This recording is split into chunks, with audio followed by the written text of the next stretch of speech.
Yeah. Yeah. Okay. Let's roll. Uh, Welcome to the Contemplation Show podcast. Today's my guest is Isaac.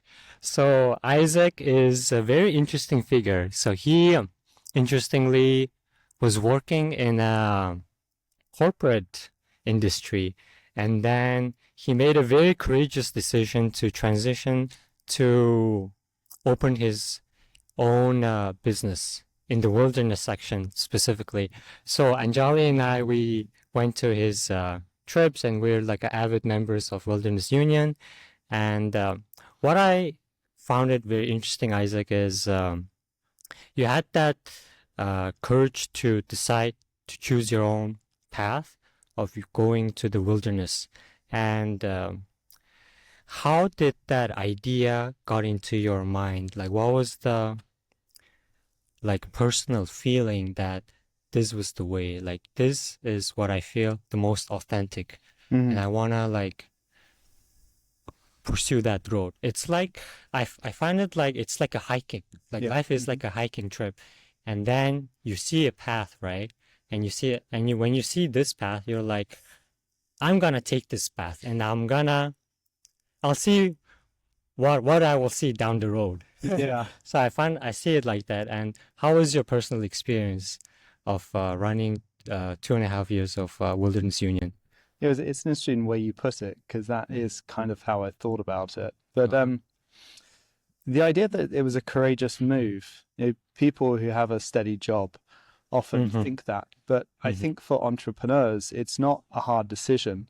It's not actually a decision at all. But rather it's just kind of how you're wired.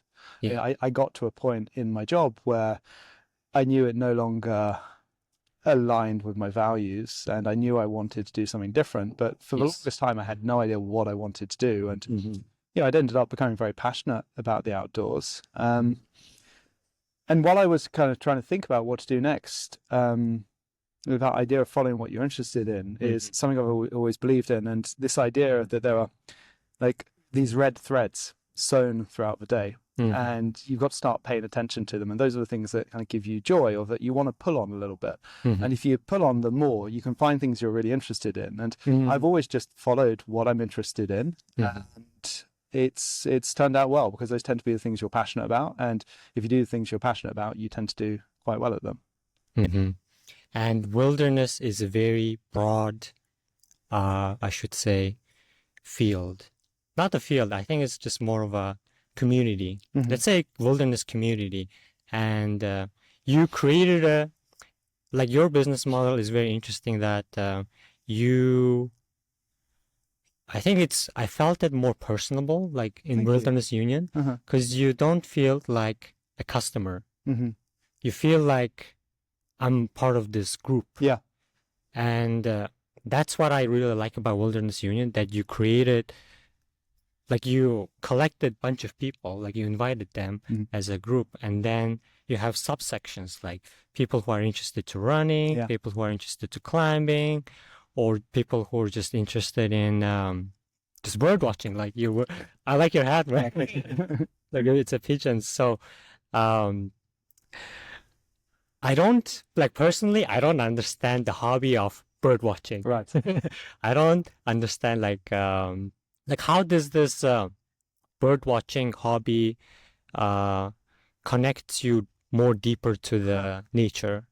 I love the fact you asked that, because I was just looking at your hat and like, I see a bird. it's interesting you bring that up, because for me, bird watching has really nothing to do with the birds. Okay, interesting. It's actually a mindful practice.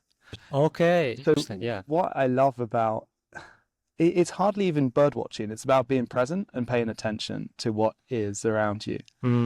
Okay. You walk around, you look, you pay attention to your feet, you're chatting to other people regularly. But how often do you really stop to pay attention to your other senses? And we've been lucky enough to have some guided mindfulness walks. And yes, I remember that. I remember Zishan did one a while back, where he made us pay attention to our different senses. And I realized that's what I like about bird watching, because I'm not looking for birds, I hear them. And so right now I can Yeah. hear, you know, we've got a We can cardinal hear. in the background, we've got a chickadee over there. I can't see any of them. Mm-hmm. There you go. There we go. And it just adds another layer to your enjoyment. So it forces you to be present and it grounds you. And that's what I love about being in the outdoors in general. And that's why I'm so passionate about sharing that with other people, because Mm-hmm. it's, you know, it's beneficial for so many different reasons. And birds is just a gateway into that. Uh-huh. I think there's like a second layer to it as well, because the other reason I love to get out there is to find a sense of awe. And, you know, it's kind of hard to find awe in your daily lives, but when you go out and you walk on the Canadian Shield, you see some of the lakes we do, you have that sense. I get the same thing when I look at birds. You know, you stop and you pay attention to them. I mean, they are awesome creatures. I see. It seems like you were craving that feeling of awe. Yeah. Because you can't really experience that in downtown Toronto, especially in the district. You're gonna see like a bunch of concrete buildings. There's no like awe in that, right? And like craving, and I think that fulfilling that awe and through bird watching could be a really nice hobby. And I'll transition this to our third question to Anjali. So I'll pass it on to you. Isaac, I have been on a wilderness union trip and it gives a different feeling, but I would love to like hear from you how wilderness union is like different from the other groups that they do similar kind of the activity and the wilderness adventure. Yeah. Well, I think Tengiz touched on this a minute ago, and I always say that the community is the heart of Wilderness Union. As you say, there's lots of people who do trips. You know, there's plenty of tour companies, but I've never really thought of that as competition, because I think we're doing something fundamentally different, because we are trying to, you know, find connection between those people who are looking for awe, who love the outdoors. And, you know, often living in the city can be kind of a lonely place. You know, we're all atomized. It's hard to find connection. And for me, it was getting outdoors with the people that I loved that, you know, made me fall in love with Canada and formed my own community. And I wanted to do that with other people. And so, you know, to your point, it doesn't, you know, feel like a tour company. It's because it's not. Yeah, I would like say on this, like, yeah, it's whenever we go on the wilderness union trips, they give a different feeling and we meet the people and we kind of have a bond. Like even me and Tengiz, we met one of the campers. Yeah. Life example. Yeah. I love that so much, because, you know, I started an outdoor company not understanding all of the second order effects there would be. And so many people from the group now have their own set of best friends that they're off out exploring with. We have people who are getting engaged, like so many couples that come out of it. Oh, really? Yeah. Wow. And so each time that happens, like it's so gratifying. And like, it was never my intention when I set out, but like, it's just, and I mean, this is the other thing I'd say is, you know, while I'm the founder, it's not about me. You know, I always had this vision that the community would be created and would be stronger because of the unique gifts that each person brought to it. And that has really been the case. Like, everybody has given more than they have taken away, just like you guys are doing now. And, you know, I try to kind of lead by example with that, and that's really spread. And so it's become so much bigger and richer than I could have imagined, because, you know, we really do celebrate the diversity of the people who come in, their viewpoints, you know, all of their history. And, you know, it's the incredible thing about Toronto as well, is we do have like so many different ideas coming from like such diversity of people in the group, and then it makes this incredibly rich community. And that's felt wonderful. Yeah, that's actually great. It's not only like people are going on the adventure, they are meeting like people, they are get to know each other, because Canada is like an immigrant country and people are coming from different culture and background. So Wellness Union is giving the chance to know other culture as well, I would say, not only the adventure. Yeah, and that's been a really valuable part of it for me as well, because, yeah, I'm an immigrant. I came here Yeah. 12 years ago. That's how I got into the outdoors. And in the first year, a lot of our members are immigrants. Increasingly, it's more people who've grown up here as well. And one of the things I really love is that interchange of ideas between people who have been here forever and those who are new to the country. And, Canada is constantly changing because of immigration. In the last few years, there's been some pretty awful narratives around immigration, but having been at the front line of that and seeing like all of the incredible things that we're bringing in for immigration and having the privilege of being able to introduce those people to others who've grown up here, again, not saying I set out to do, but it's been something that I found really valuable. That's actually great. And Isaac, like you have been in so many adventures in Wilderness Union. I would like to it's kind of my favorite topic. I would like to ask, have you observed like any impact of the global warming on the nature? It's kind of like I was very curious to know about that. Yeah, I have, unfortunately. It's funny.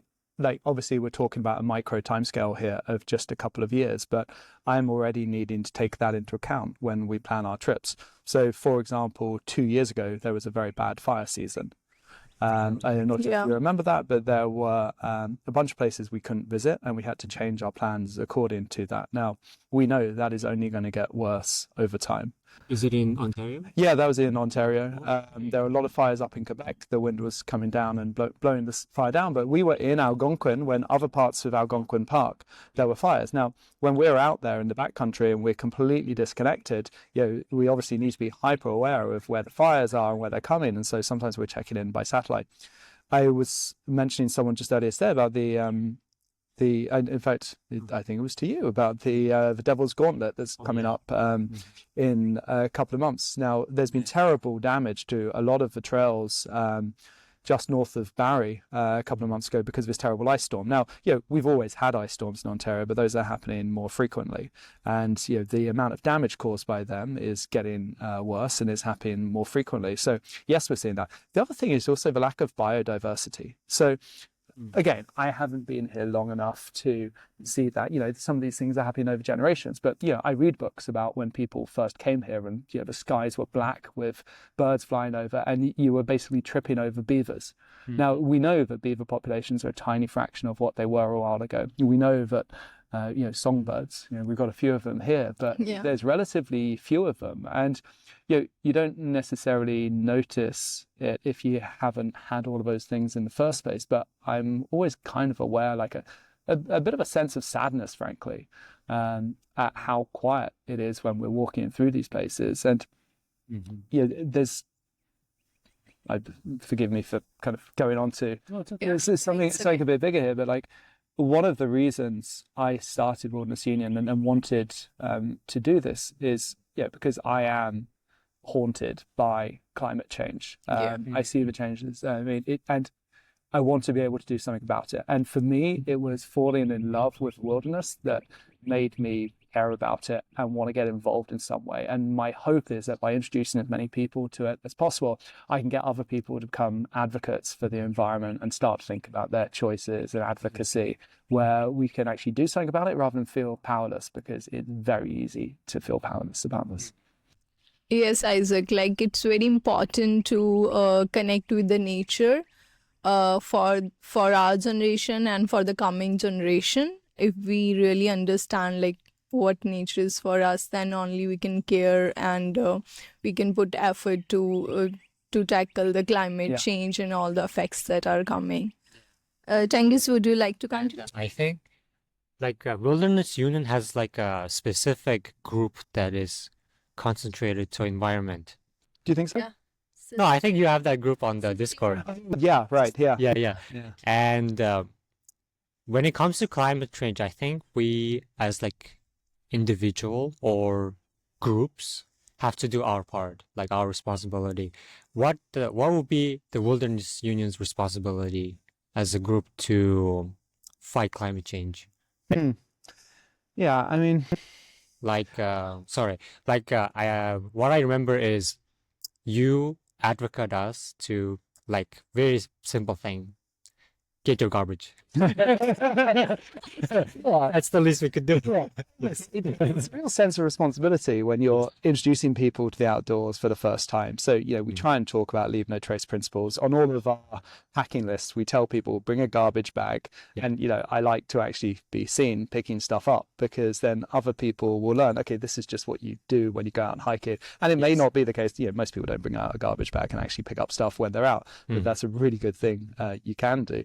The other thing I have tried to do recently as well is make people aware that the places we hike aren't natural. We talk about the wilderness, but actually a lot of work has gone into them, and people have had to maintain those trails. And so, I personally volunteer with the Ganaraska Hiking Trail Association, and I bring our members out to help out there as well. And so they get to learn about what it takes to maintain a trail, the kind of climatic factors that are impacting the places that we hike, and getting involved. And by doing that, people start to, they start to really enjoy volunteering. They like to give back to the things that they're enjoying themselves. And, that can be, it can be nailing blazes to a tree, or it can be getting involved in climate advocacy. So I think, some of it is education, but you can't force people to eat their greens, and rather I think the best thing is help people fall in love with it, and then kind of give them the resources. As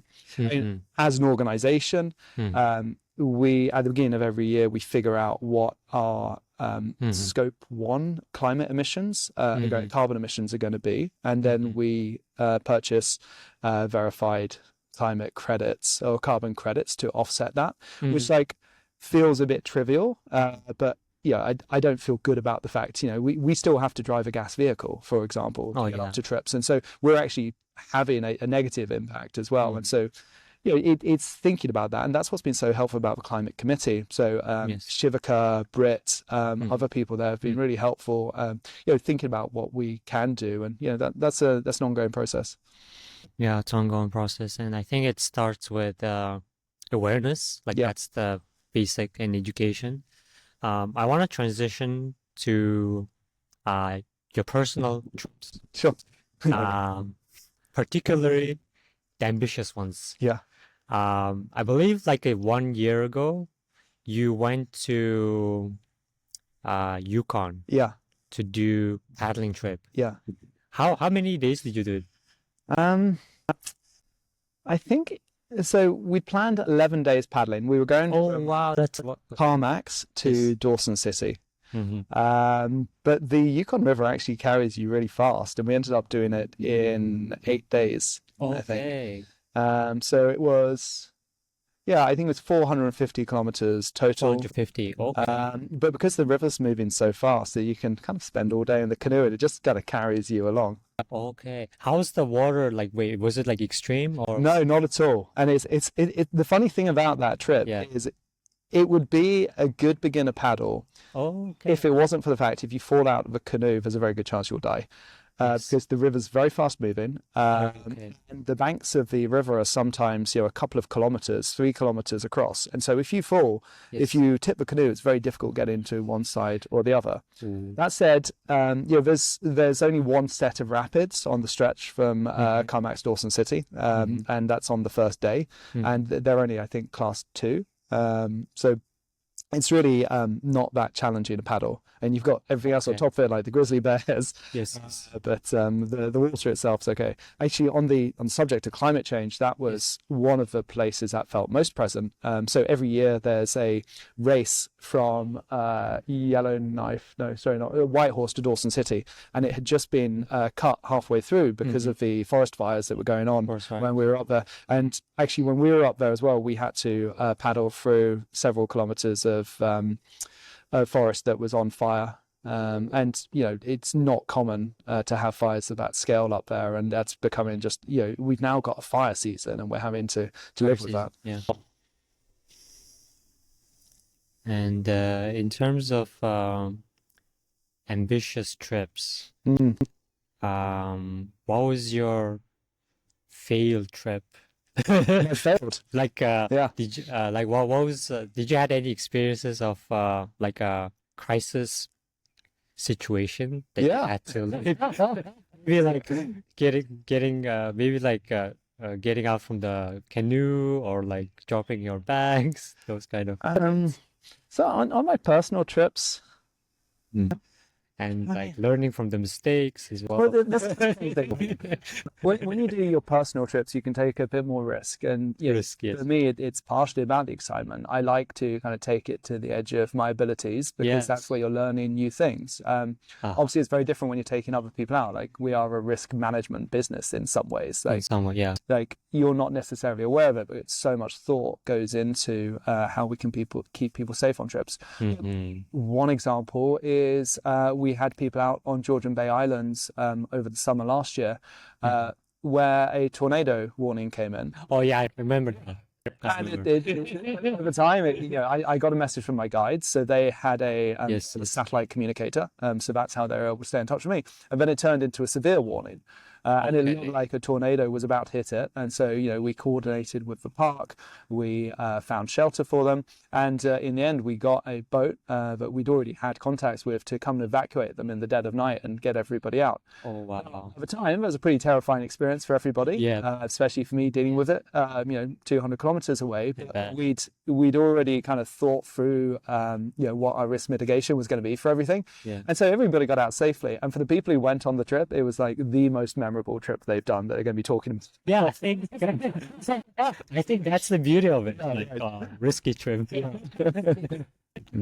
But okay, for next question, I'll transition to Shelley. So Isaac, as even I have felt myself, whenever we go in the nature, it changes us like the emotionally, if we are going through any crisis on the emotional level. So would you like to elaborate more, like people, you can inspire other people to go on the trips, like how it is changing us on the emotional level, and in the we are able to more figure out. I remember from our trip we do like a walk where we don't speak for 15 minutes. So that would, I think, inspire other to come on, connect with the nature and do the adventure trip. Well, I love that you like that. It's kind of the ironic thing about what we're doing, because you end up talking so much with other people, sometimes you don't actually have the chance to feel that sense of peace. And people come for the trips for different reasons. That's why we started introducing those mindfulness portions where we'd hike in silence for 15 minutes and really feel all of those feelings. In the past, we've done forest bathing. So there's a wonderful forest bathing practitioner, Emily Pleasance in the city, who runs Forest Bathing Club, who's done a trip with us. We've had our members do it as well.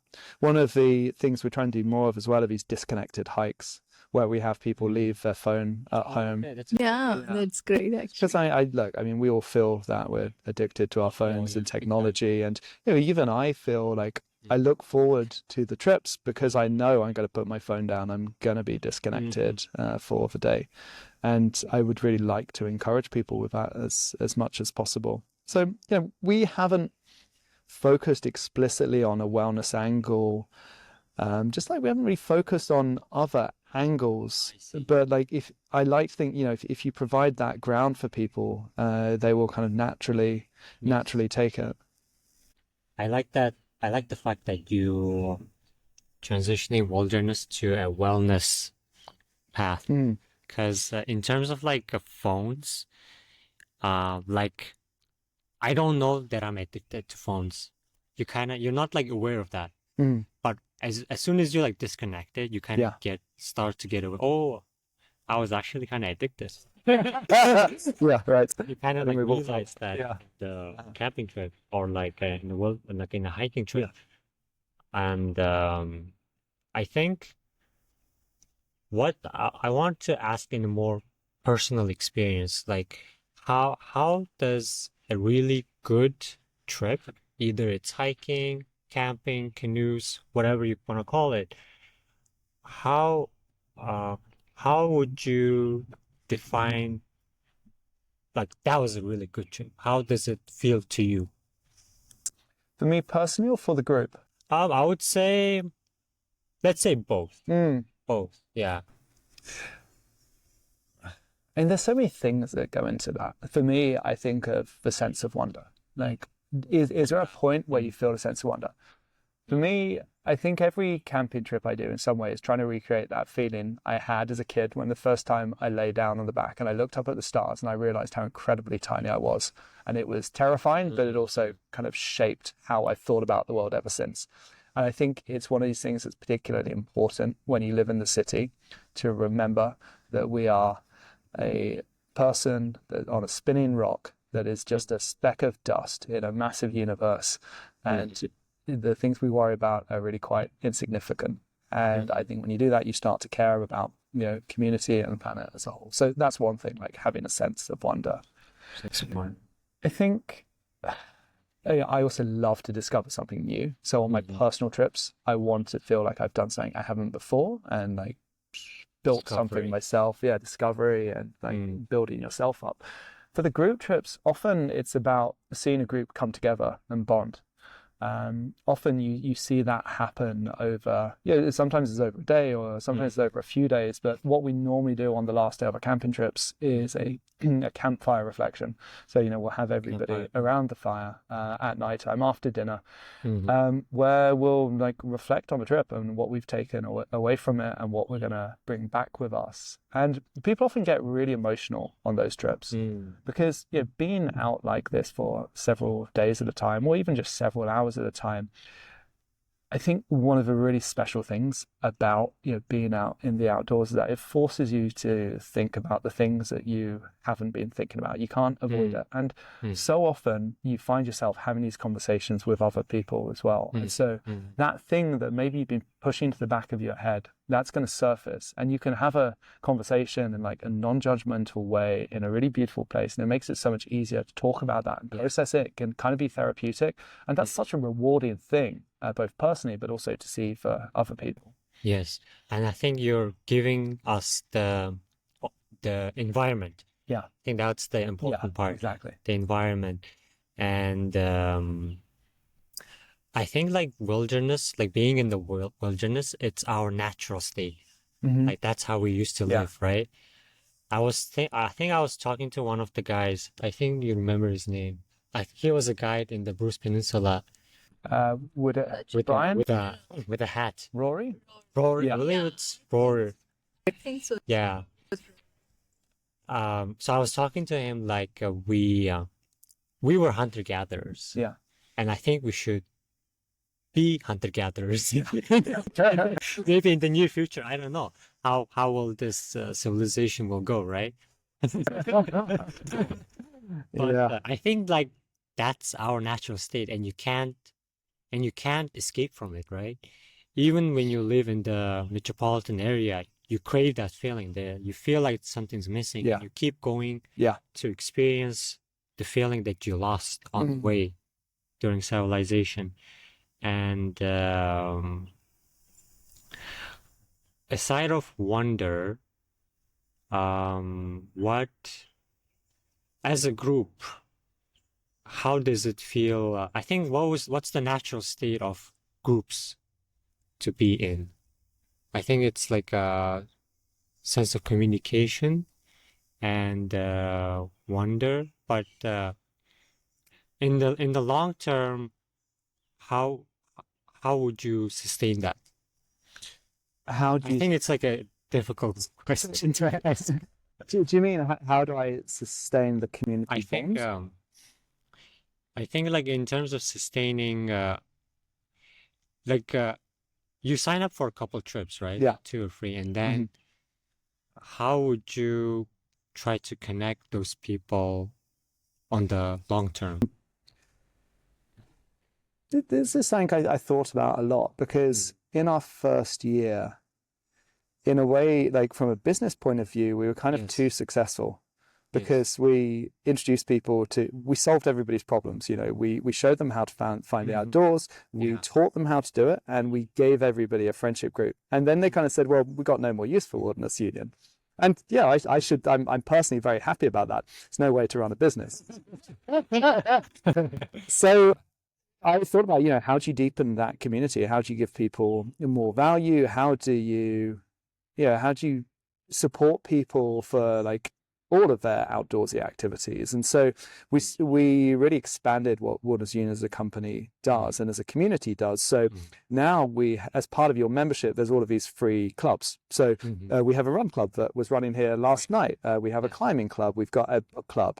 We've got all of these really active communities. And so even if people aren't still coming out on adventures or only coming out occasionally, well, then this has kind of become the heart of their social scene. So it's the same way you make friends. It's giving people chances to connect repeatedly, and then over a similar interest, and then you end up becoming friends. I mean, similarly, we have we have a partner program now as well, because what we were realizing was that people are often getting into the outdoors for the first time. They needed gear, they didn't know where to go, and so we've got a great partnership with Mac. We're doing something with them on Sunday, and so our members get both education from them. We get space to use there, but we also get discounts there. Same with a lot of other great clothing companies that we work with. So there's actually some really nice small brands in Toronto, like Northern Sun, who are a gear partner to us, and so members often stay around as well because they're getting discounts on great clothes and activity partners. And then the other thing we do is very regular social. So we have free socials throughout the year, and there's a few points during the year that we all come together as a community to celebrate. So I'm not sure if either of you went to our end of year party this year. So we had 75 people turned up in black tie.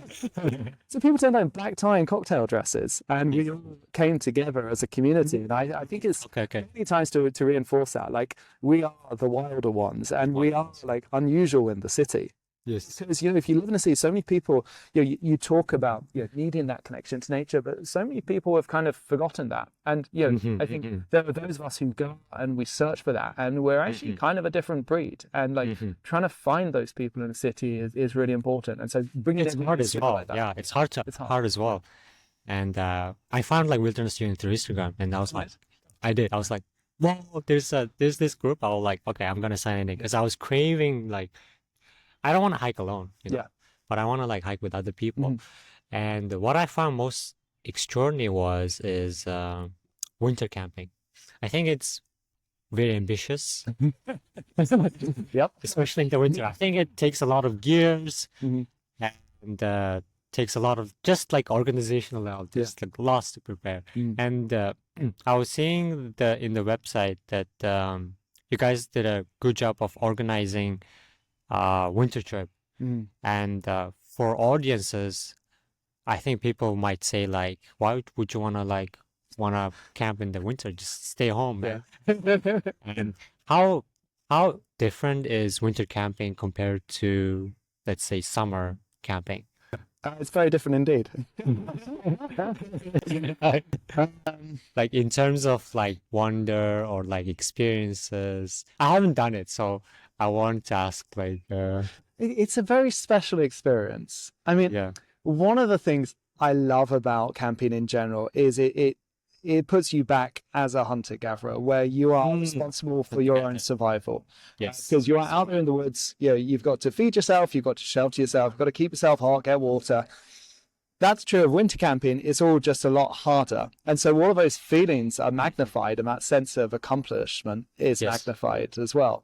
So it's a lot more work. A lot of thought goes into it. There's a lot of gear. You are working the whole time. We are telling people to prepare for that. But it's often the hardest trips we do that people love the most. It's one of the most popular trips we do each year, because that's not the kind of thing you can easily organize yourself. And it's one of these things that seems crazy to do, but it feels incredible. And the other thing is just getting out at different times of year. It's one of the real privileges of running this is I get to go out throughout the year and see how everything changes from season to season. And, you go out in the winter, there's nobody out there. And, Canada's incredible. We have these vast expanse 80 times of year, but during winter, you really have it to yourself. And it's a whole other sense of isolation and solitude that makes it all the more spectacular. And in terms of like winter, the fact that you prepare everything is also essential. Like preparing your own food and preparing like everything, like cutting the woods, because in this day of time we get so comfortable it's just a lot of immediate gratification, Right. and then you kind of like get used to it, and you Yeah. don't feel pleasure anymore. It's Yeah. just like this. Yeah. But when you, I think like personally, I experienced that when you camp, it requires a lot of work, Yeah. and there's so much reward after it. Hmm. Like, oh, I did a lot of things. I'm just gonna take a really nice rest and then sleep. Yeah. Yeah. And for our last question, I'll transition to Anjali. So my last question, I think, is gonna be like Wilderness Union. Are we gonna do the trip only within the Ontario? Are we planning to, or are we planning to explore other provinces within Canada? Like, what are your? I'd love to.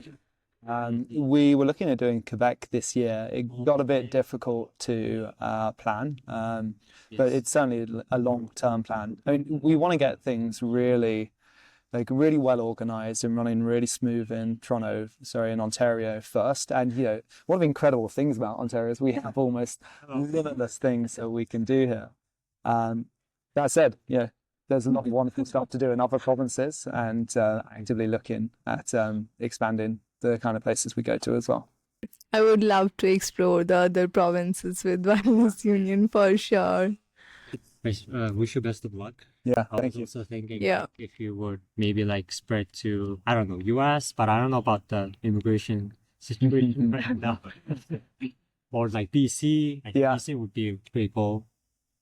Yeah. Yeah. Yeah, well, BC is kind of a unique one because Mhm. I don't know if it has the same need for Wilderness Union to exist, because people are already outdoorsy, they know how to get there. This is the thing that's unique about Ontario. And so one of the kind of missions I have with this is to turn people on to the fact, like, we have incredible stuff on our doorstep, just people aren't aware of it and they don't know how to get there. And yeah, I think that's the case with New York as well. There's incredible wilderness not that far from the city. And so, could Wilderness Union work there? Yeah, absolutely. I think the value proposition is a bit different in BC, but there's lots of other places I'd like to take her. Yeah. We appreciate that you Yeah. opened the door to the wilderness, because after I joined Wilderness Union, I started to take my personal trips. Amazing. So I really appreciate that you gave us the first step. And then thank you for joining our podcast. I'm so happy to hear that. Yeah, Thank thanks, Daniel. Thank you. Thanks very much. Andy. Okay. Cool. Awesome. That was really fun. Thanks, guys. Yeah, it's fun. It's fun. Hopefully everything recorded okay. Yeah, should be okay. Should be okay. Yeah. Yeah, I think I saw you being Enjoy our question. I loved it. Yeah, it's brilliant. But it's Oh, thank you. Stand business as well. Like, also, I love talking about it. I'm passionate about it, and it's fun talking about it Yeah. with other people who are passionate.